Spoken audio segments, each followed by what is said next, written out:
Hello guys. Mimi nawakumbuka tu sana, mimi nawapenda na wajali.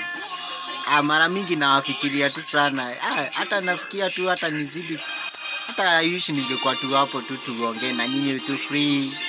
Lakini nawapenda sana. Na baadaye ukiona hivi tu nimekaa hivi. Sasa zingine nasononeka ndani ya moyoni mwangu. Ninapoangalia marafiki zangu wanakijiliwa. Mimi nami si feel vizuri. Hata nikiona mwenzangu ameumia, hata nasikia tu kwamba mimi ndo ningekuwa yeye ndo niumie kwa niaba yake. Lakini mimi naona kwamba ni heri tu tukue pamoja na nyinyi tukaweza kuhudumu upendo. Ingawa upendo ndio Mungu alitupea. Tazama kama angelikuwa Kristo, na Kristo vile alikuwa amesema zile amri 10. Sisi za amri 10. Sasa hizo za amri 10 vile aliweka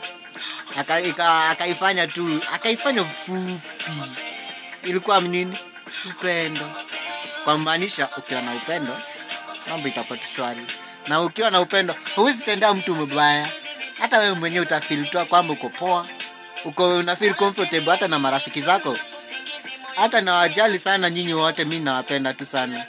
Na nazidi tu tukaweza kupendana sisi kwa sisi, tukajaliane, tukakuwa na upendo kwa kila mmoja.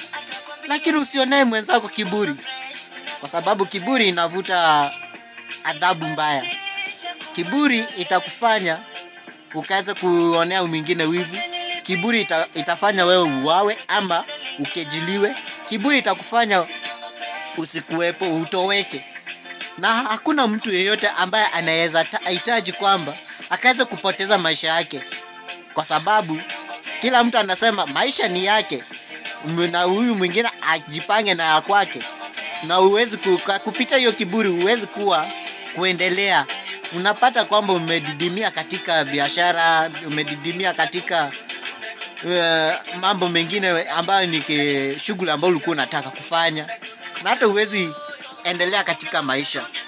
Lakini mimi nawaambia watu wangu pamoja na dada zangu, tukaweza kudumu upendo, tukaweza kuonyesha nchi yetu ya Kenya kuwa nchi nzuri, nchi ya furaha. Tukaweza kuonyesha amani, na amani ikaweza kudumu katika nchi yetu ya Kenya.